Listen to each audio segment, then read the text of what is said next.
할렐루야. 하나님의 자리에 앉지 않기. 하나님의 자리에 앉지 않기. 제아의 말씀으로 함께 말씀 나누겠습니다. 우리 요한복음 15장 포도나무 비유 말씀은 우리가 너무 잘 알고 있는 말씀입니다. 주님께서 제자들에게 오늘 말씀을 주셨는데요, 어떤 때에 제자들에게 줬던 말씀이냐 하면 십자가에 달리시기 전날 밤이었습니다. 십자가에 달리시기 전날 밤 제자들을 모으시고요, 이제 내가 죽게 된다, 죽음을 예고하셨습니다. 제자들의 입장에서 주님의 그 소식을 들었을 때 어떤 마음이 들까요?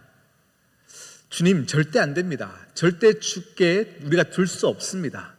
우리가 배도 버려두고 온 가족도 버려두고 주님을 이렇게 따랐는데 주님이 이렇게 가시면 우리는 어떻게 됩니까? 이런 불안과 두려움이 제자들에게 있었을 것이에요. 그런 그들에게 주님은 계속 설명을 하시는 것들이 오늘 15장 앞장에서 계속 나타나고 있어요. 두려워하지 말라. 나는 이렇게 죽고 다시 부활할 것이고 주님 품에, 하나님 품에 갈 텐데 너희들에게 보혜사 성령을 보내줄 테니 두려워하지 마라 해도 주님의 그 말씀이 이해가 되지 않는 거예요. 그냥 안 됩니다. 가시면 안 되고 죽으셔도 안 되고 그냥 우리와 함께 이 나라에서 왕 되시면 우리도 한 자리 주십시오. 이것이 그냥 제자들이 알 수 있는 그냥 한계였습니다. 그러니 주님의 오늘 말씀이 그렇게 반갑게 느껴지지 않았을 것이고요, 두렵게 느껴졌을 것 같습니다. 그런데 여러분, 이 요한복음은요, 요한 사도가 이 요한복음을 쓸 때 정확한 목적을 두고 우리 말씀을 썼어요. 요한복음을 쓰게 된 목적, 그것은 요한복음 17장 3절입니다. 우리 함께 보면요, 영생은 곧 유일하신 참 하나님과 그가 보내신 자 예수 그리스도를 아는 것. 네. 요한 사도가 요한복음을 쓰면서요, 정말 제일 나타내고 싶었던 게 있어요. 그게 뭐냐면 하나님을 아는 것이 영생입니다. 예수 그리스도를 아는 것이 영생입니다. 이것을 알리고 싶었던 거예요. 이것을 알면 너희가 행복할 수 있다는 것을 알리고 싶었던 거예요. 그래서 요한복음 1장부터 21장까지 보면요, 계속해서 예수님이 어떤 분이신지를 명확하게 나타내는 것이 요한복음입니다. 그걸 신학적인 언어로 에고 에이미라고 하는데요, 생명의 떡이다, 세상의 빛이다, 양의 문이시다, 포도나무시다, 계속 주님을 향하여서 어떤 비유를 설명하시면서 주님이 어떤 분이신지를 나타내고 있는 것이 요한복음입니다. 그래서 여러분, 하나님을 아는 것, 하나님을 제대로 아는 것이 구원받은 자의 복입니다. 할렐루야.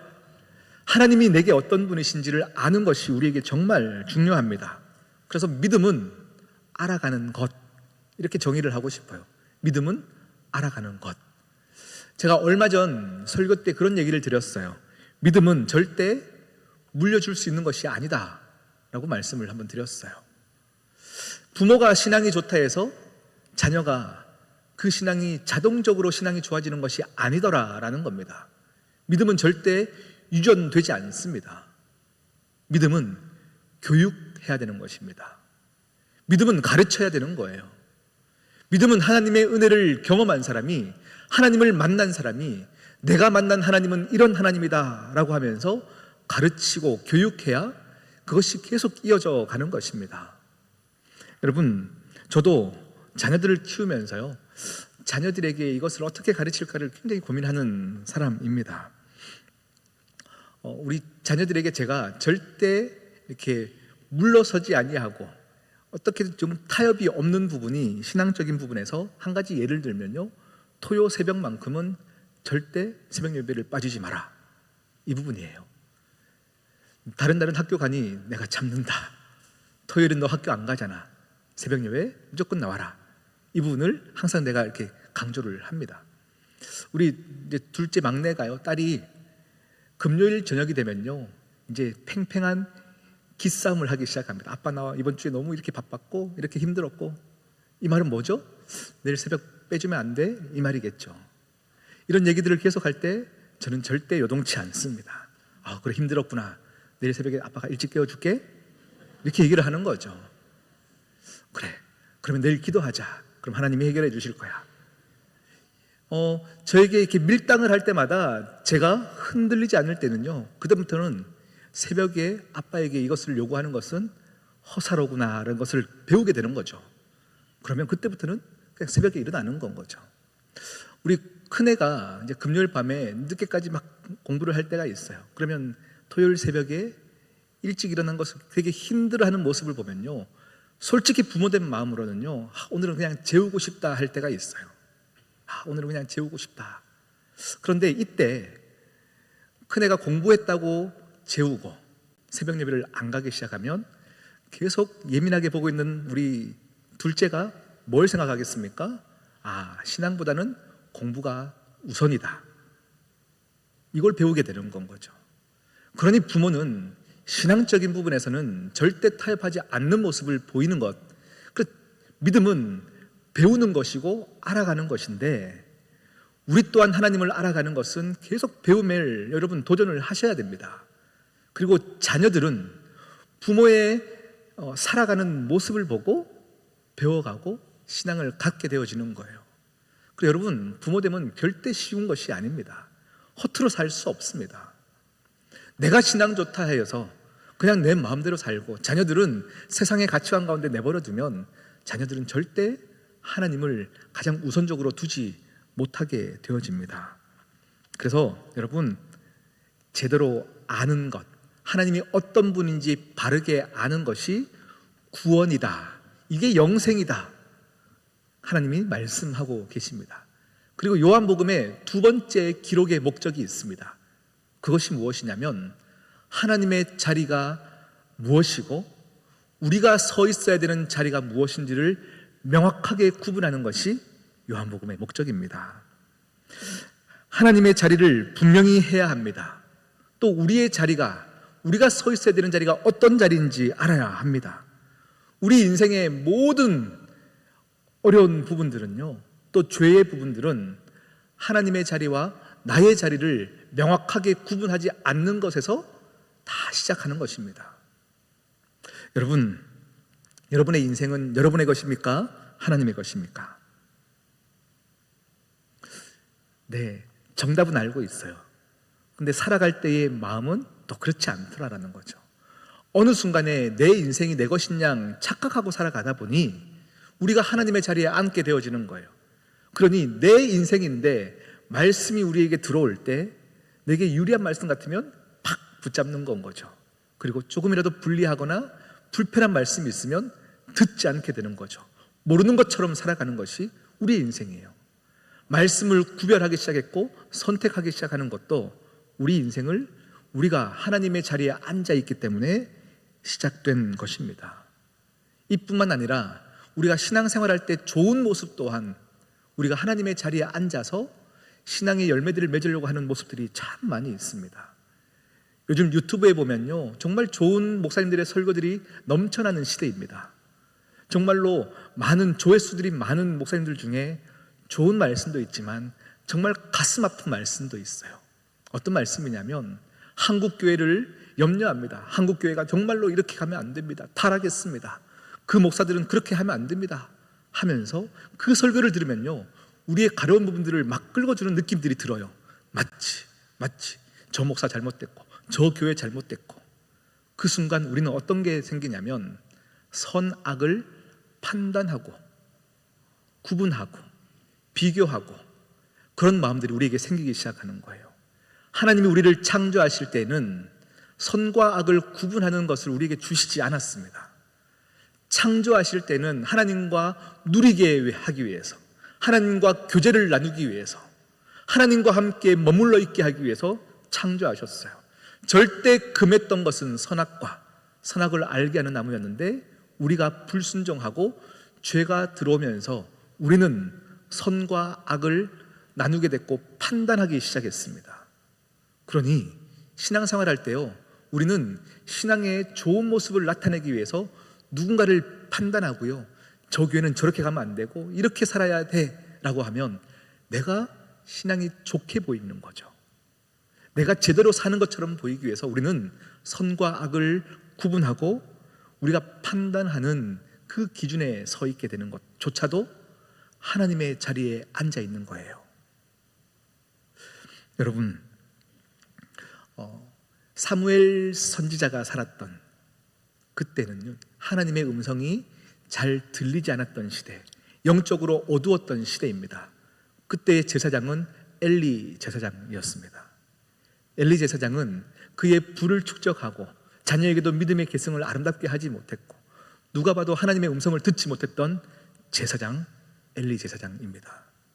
허나 사무엘은 하나님의 음성이 들리는 순간 이 제사장을 판단하는 것이 아니고요, 그냥 또 그에게 그 권위에 순복하여 그에게 찾아가서 나는 하나님의 음성을 들었는데 이것이 맞느냐?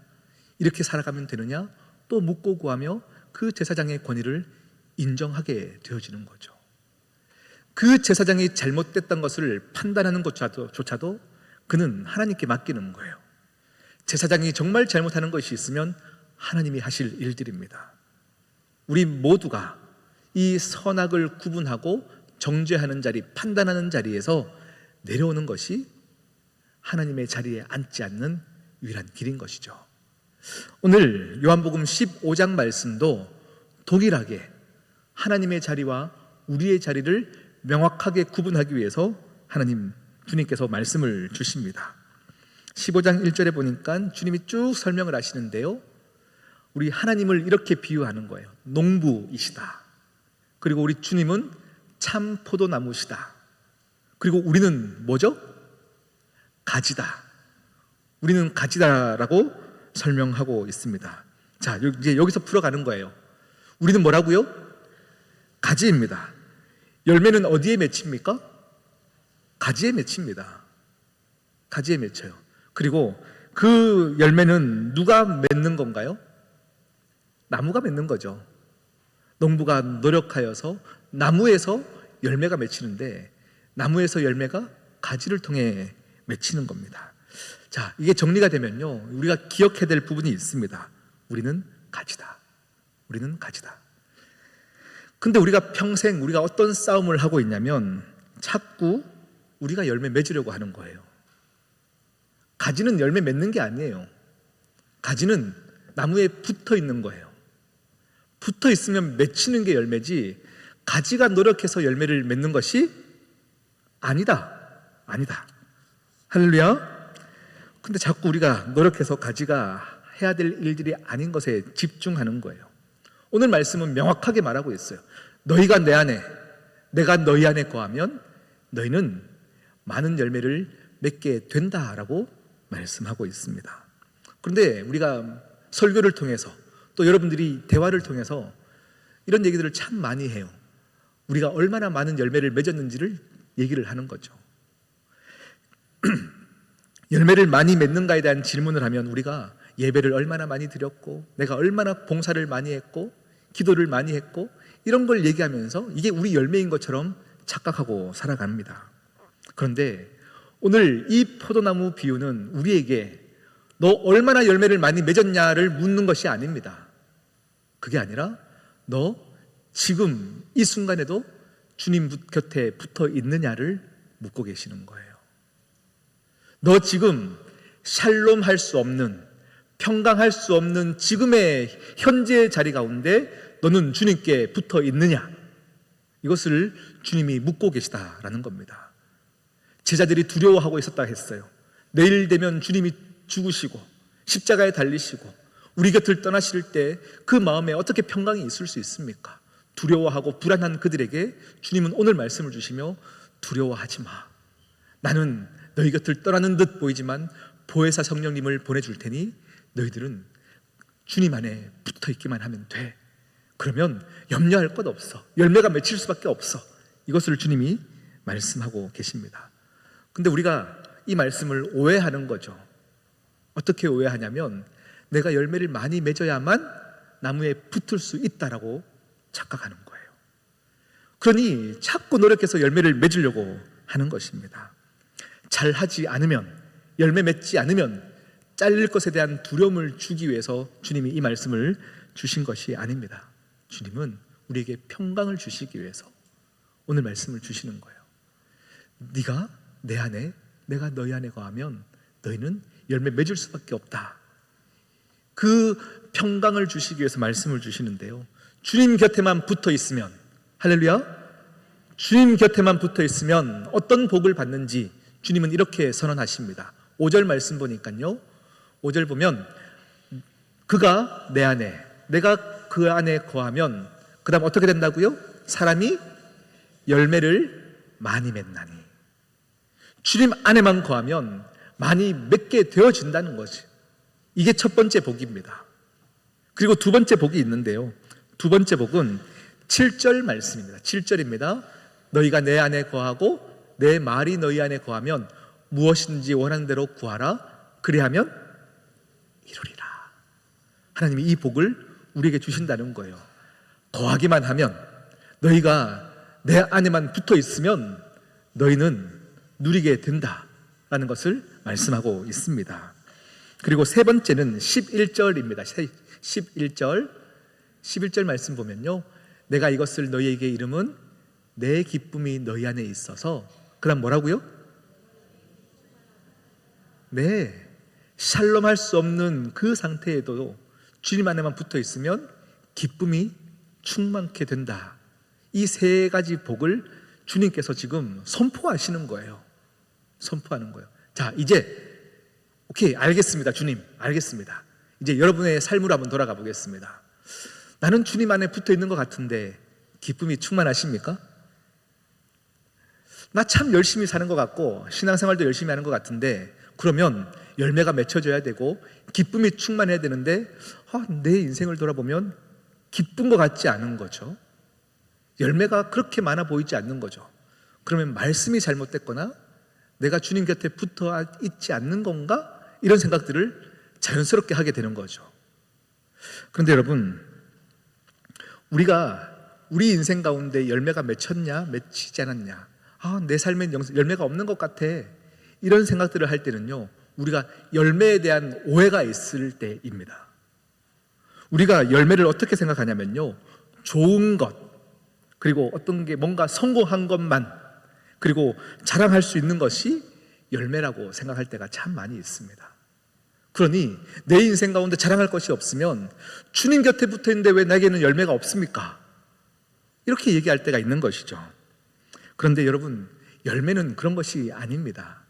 자, 예를 들어보면 우리가 신앙생활 하다가 누군가를 전도했어요. 교회로 데리고 왔어요. 그럼 우리가 어떻게 표현하냐면, 이 사람은 제 열매입니다, 이렇게 보통 표현을 하셔요. 그런데 이 누군가를 전도해서 교회를 등록하는 이 사건 자체가 열매가 아니에요.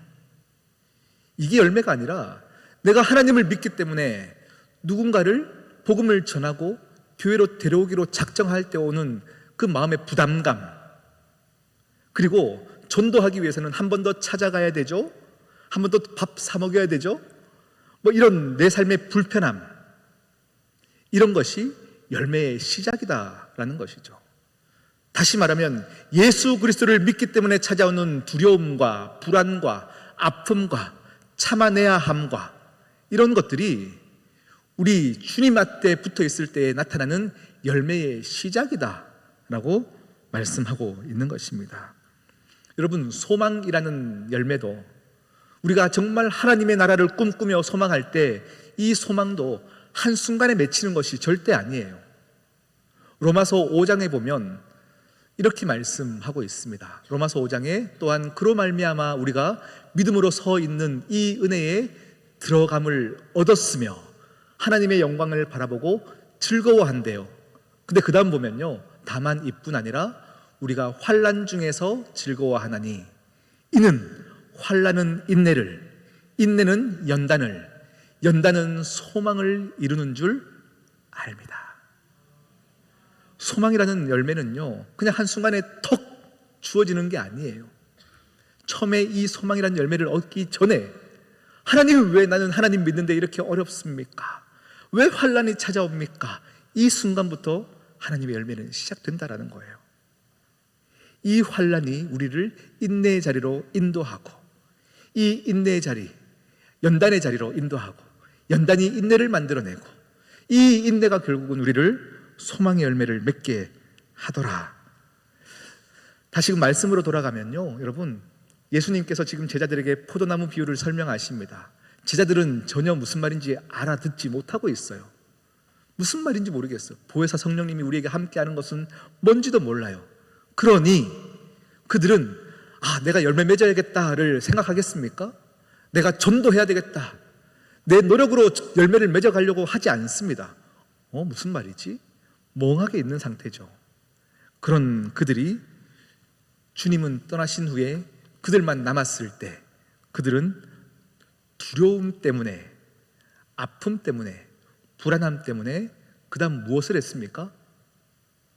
기도하기 시작했어요. 사도행전 1장 2장에 계속 보면요, 그들이 해야 될 것이 뭔지 몰라서 무서워서 그들은 함께 모여, 오순절 다락방 사건이죠, 마가의 다락방에 모여 기도하기 시작한 겁니다. 왜 기도했습니까? 불편함 때문에, 두려움 때문에, 고통 때문에, 아픔 때문에 그들이 기도하기 시작했습니다. 기도하지 않으면 살 수 없기 때문에 기도하기 시작한 거예요. 그러니 그들에게 아픔과 불안함은 그들의 열매로 시작된 것이죠.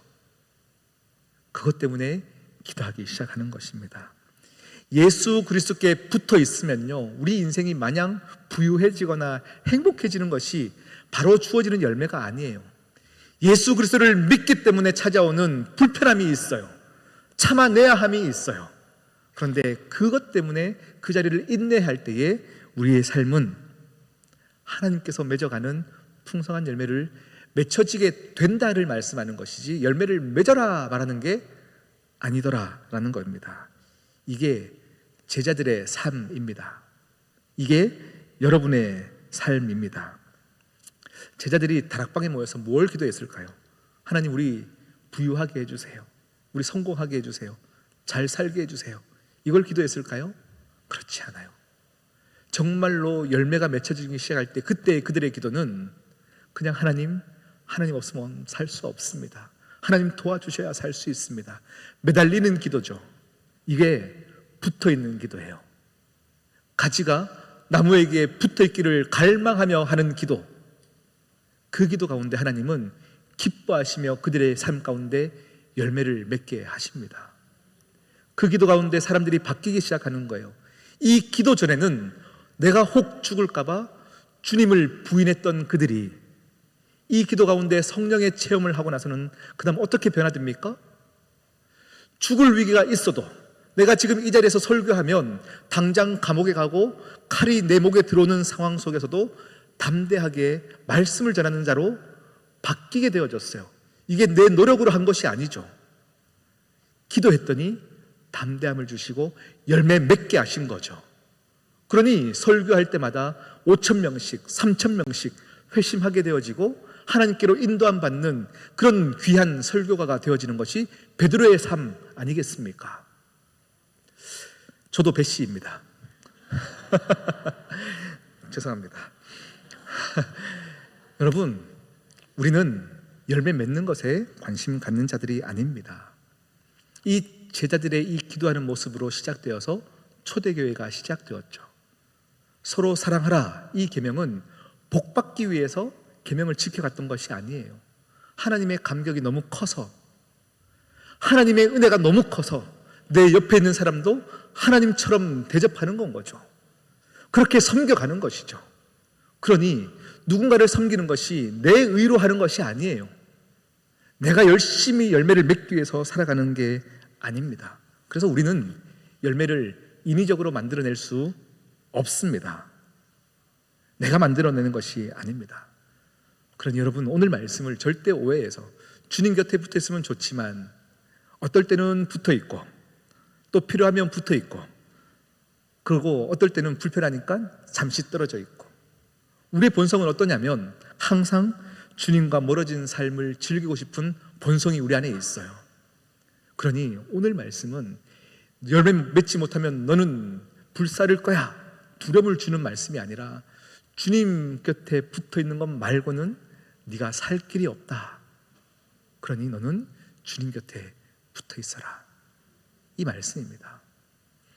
여러분, 붙어 있는 것에 온 힘을 쏟아야 되는 우리가 열매 맺는 거에 온 힘을 쏟다 보니 열매가 맺혀지나요? 아니에요. 주님 곁에 붙어 있어, 생명에 붙어 있어야 접붙임 바 되어서 열매가 맺히는데, 붙어 있지는 않은데 우리가 어떻게 열매가 맺히겠습니까? 그러다 보니 인위적으로 진짜 같은 열매를 내 몸에 붙이기 시작하는 거죠. 신앙생활 가운데도 하나님을 알아가는 것에 관심이 없는데 신앙생활 열심히 해서 나 신앙 좋은 것처럼 만들어내려고 하니 열매를 만들어내는 거예요. 그것처럼 피곤한 인생이 없습니다. 내가 만들어냈으니까 자랑하고 싶으니까 막 자랑하는 거예요. 이것이 내 열매입니다. 이것이 내 열매입니다. 자랑하고 싶어하고 비교하고 싶어하고 그렇게 살아가는 것이 우리의 인생이에요. 그러다 보니 내가 어느덧 하나님의 자리에 앉아있게 됩니다. 우리에게 나무는 예수 그리스도 뿐입니다. 우리 인생 가운데 열매를 맺게 해주실 수 있는 분도 예수 그리스도밖에 없습니다. 내가 노력해서 열매를 맺는 것이 아니에요. 그러니 성도에게 열매는 의무도 아니고 내 자랑도 아닙니다. 성도에게 열매는 은혜여야 합니다. 하나님 곁에 붙어 있다 보니 어느덧 나도 모르게 열매가 맺혀졌습니다. 이것이 올바른 고백인 것이죠. 여러분, 여러분의 삶에 내가 노력해서 만들어내지 마십시오. 하나님 곁에만 어떻게든 붙어 있으려고 샬롬할 수 없는, 평강할 수 없는 자리, 그 자리에서 주님 곁에 붙어 있으려고, 더 기도하려고 그 나아가신다면 여러분의 삶을 하나님이 그냥 두시지 않습니다. 하나님이 분명히 하나님 곁에만 붙어 있으면 생명을 공급받고 열매 맺고 기쁨이 충만하고 이 복을 하나님이 선언하셨기 때문에 우리 모두가 그 은혜를 누리시기를 진심으로 축복합니다. 우리 기도하시겠습니다. 하나님 아버지 감사합니다. 만들어내려 하니 피곤하고 기쁨을 찾지 못했습니다. 허나 우리의 인생, 신앙의 목적, 하나님을 알아가는 것과 하나님의 자리에서 내려와 하나님께 순복하여 붙어있는 것인 줄 알게 하여 주시옵시고 하나님께 붙어있기 위하여 우리의 온 힘을 쏟는 자 되게 하여 주시옵소서. 함께 하실 주님을 찬양하며 예수님의 이름으로 기도드립니다.